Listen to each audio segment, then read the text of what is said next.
د یو ښکلي په خبرو باندې مړ یم د یو ښکلي په خبرو ژوندی کېږم که ما وجنې نو د جنګ کیسه شروع کا زه د امن په سندرو ژوندی کېږم او څو شعرونه ته نور وایم چې هسې یو سوچ دی که څوک وایي چې به امن راشي هسې یو سوچ دی که څوک وایي چې به امن راشي بعضې یادونه د سړي د زړه نه چرته وځي زه پکې څه ووایم څه به وایم غلی به شم زور د لاهور د دماکې چې پېښور ته وځي یو کتاب بله ووایم چې دوی چې د جنګ یو میزایل ایجاد کړي دوی چې د جنګ یو میزایل ایجاد کړي په پښتنو یې ازمیښتنه کوي د قبایلو د ویشتو دپاره د انګریزانو نه پوښتنه کوي او غزل به درته ووایم چې زه پې مین یم زما خوښ دی هغه دا تصویر دی زه پې مین یم زما خوښ دی هغه دا تصویر دی تصویران ډیر دي خو بس دا پکې جدا تصویر دی راته یې ووایې ته یې وښایه د چا تصویر دی راته یې ووایې ته یې وښایه د چا تصویر دی ما ورته غلي شانتې ووایې مړې ستا تصویر دی راته یې ووایې ته یې وښایه د چا تصویر دی ما ورته غلي شانتې ووایې مړې ستا تصویر دی دغه د ننګ دغه د پت او د حیا تصویر دی دا په دیوال چې لګېدلی د بابا تصویر دی دغه د ننګ دغه د پت او د حیا تصویر دی دا په دیوال چې لګېدلی د بابا تصویر دی زما خوشحال او باچا خان خو هډو پیژني نه په هر دفتر کې د اقبال او د جنا تصویر دی زما خوشحال او باچا خان خو هډو پیژني نه په هر دفتر کې د اقبال او د جنا تصویر دی او را معلومیږي چې الله دې راکوي لیونی نن دې په سترګو کې زه وینم زما تصویر دی را معلومیږي چې الله دې راکوي لیونی نن دې په سترګو کې زه وینم زما تصویر دی مونږ یې په سر ساتو شاهده مونږ یې قدر کوو چا په نړۍ کې بدنام کلی د مولا تصویر دی ما باندې به بد لګي کیدی شي زما بدي شي داسې نه ده یاره دا سړی د هر چا بدي شي تا ورته د علم او شعور ډیوې راوړي دي ستا له فکره زار خو د دې خلکو رڼا بدي شي تا ورته د علم او شعور ډیوې راوړي دي ستا له فکره زار خو د دې خلکو رڼا بدي شي هر وخت د کوپر د پیتوې کاغذ په لاس کې وي ځکه خو زموږ دا بعضې مولا بدي شي هر وخت د کوپر د پیتوې کاغذ په لاس کې وي ځکه خو زموږ دا بعضې مولا بدي شي مونږ سره یې ورانه ده زمونږ ورسره ورانه ده موږ د بلا بدي شو زمونږ بلا بدي شي اوس چې مې څومره زوروي تاوان یې ده ته رسي اوس چې مې څومره زوروي تاوان یې ده ته رسي یوه چې څومره خښوي زور یې غوایه ته رسي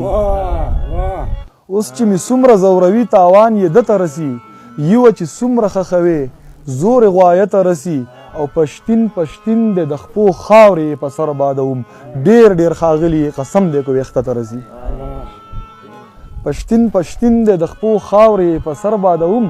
ډېر ډېر ښاغلي قسم دی که ویښته ته رسي په مړو ایرو کې څو بسرې لا ژوندي پراته دي دا به لمبه اخلي او دا به ستا کاله ته رسي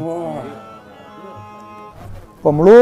ایرو کې څو بسرې لا ژوندي پراته دي دا به لمبه اخلي او دا به ستا کاله ته رسي مشره صاحبه تا ته نه رسي جو نه دې رسي داسې یو ذات شته چې زموږ چغې هغه ته رسي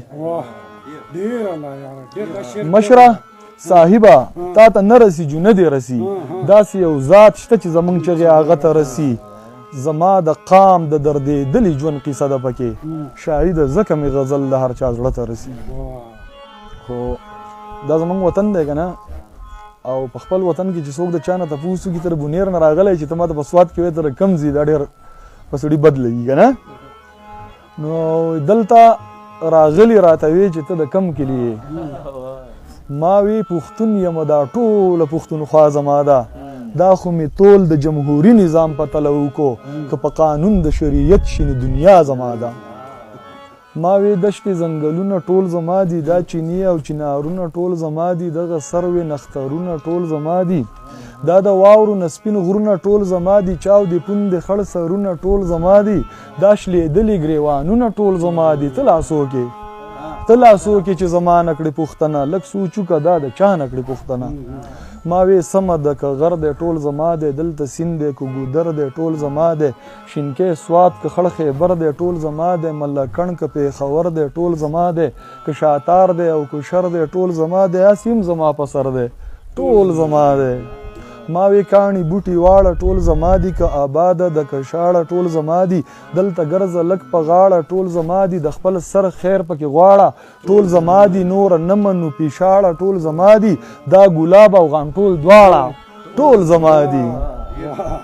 ما وی که لاچي دی که لونګ دی که ریدی دی او که بنګ دی دا وطن د پښتنو دی د پښتون په نام و ننګ دی کاڼي بوټي زما دي ټول زما په وینو رنګ دی شرمنده تلی په چغو د دې دشتو نه او رنګ دی اوس په منډه او په تیښته په دې غرونو کې پیرنګ دی د نیکونو د شملې مې تا وهلی ځان له لنګ دی ای رقیبه زما او ستا خو تر قیامته پورې جنګ دی د نیکونو د شملې مې تا وهلی ځان له لنګ دی ای رقیبه زما او ستا خو تر قیامته پورې جنګ دی ما وی زه د دې خاورې پیدا یم دا مې کور دی د دې ځای یم ته د بل ځایه راغلی زه د دې وطن بچی یم زه د دې غرونو شاهین یم زه د دې غرونو زمری یم د تاریخ نه مې واقف هر میدان کې بریالی یم ستا نیکونه مې شړلي زه وسوم هغه سړی یم د سامراج د لارې خڼ یم یعنې پوخ بچاخانی یم د مغلو سردردۍ له زه هغه خوشحالخانی یم شکر دی خدایه چې سوچم منظور خانی یم ستا د مخه سپي شرمیږي زه ښایسته یم ګلالی یم کلمه وایم شاهد مسلمان یم زه د مرګ نه یریږم افغان یم زه د مرګ نه یریږم افغان یم او دا هر یو فرعون ته د موسی په مثل د وخت نمرود ته د خلیل په شانتې د سرټیټۍ نه مې انکار وکړلو ما د پښتون نارې پورته کړې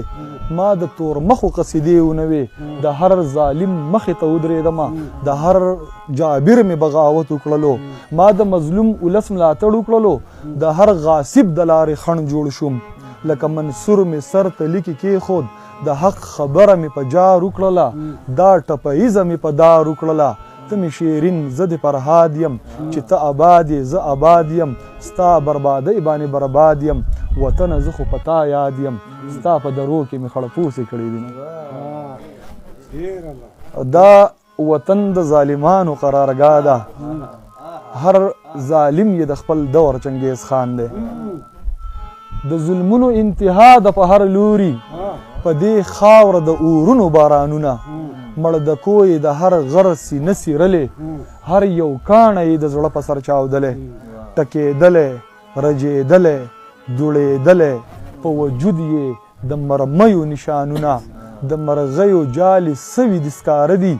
د چینې اوبو کې زهر د بارودو د چینار له هره خاخه وینې ساسي د کتو دي د نخترو پرهارونه هرې خوا ته بوږنونکې خاموشي ده د خبرې او د سر سړي مړه کړل قاتلان په سړکونو باندې ګرځي په قدم قدم ناکي او پاټکونه د وحشت او د ظلمت په دې تیاره کې څو بسرې دي پړقېږي لمبه کېږي منظوري شعور لرونکې راته ښکاري د پښتون نارې وهي روان دي دوی به ساتي د وطن د غرو ګلونه خپل باغي شاهد ته مې دا وایه منظوري شعور د عام کو په ولس کې دا مغروره ککرۍ د خاورې مشه په تاریخ به دې کړي فخر تاریخونه په تاریخ به دې کړي فخر تاریخونه د دې ځای که راغلی یې له ښاره دا دې تاسو ډالۍ چې د دې ځای که راغلی یې له ښاره خوشبویانې در نه ځي په ټوله لاره ټول ښایسته در نه چاپېر وي قسمتداره په تا حد دی د لونګو دوکانداره ټول ښایسته در نه چاپېر وي قسمتداره په تا حد دی د لونګو دوکانداره خوند اخلم د خبرو له ګفتاره په مزه مزه غږېږه مزیداره خوند اخلم له خبرو له ګفتاره په مزه مزه غږېږه مزیداره او سور دې اخلمه د سترګو له خماره زه راتېر یمه د بنګ او له کوکناره سور دې اخلم د سترګو له خماره زه راتېر یم د بنګ او له کوکناره یو وجود له پېښور تر ننګرهاره تا په منځ د ملا وهلی کنډه تاره او ویل غواړم خو څه وکم سرکاره خوله تړلې ګرځومه ستا له ډاره ویل غواړم خو څه وکم سرکاره خوله تړلې ګرځومه ستا له ډاره وی شاهده دغه لاره ځي تر داره ما وی او کنه درجار دې شمه یاره ما وی او کنه درجار دې شمه یاره ډېر مننه یاره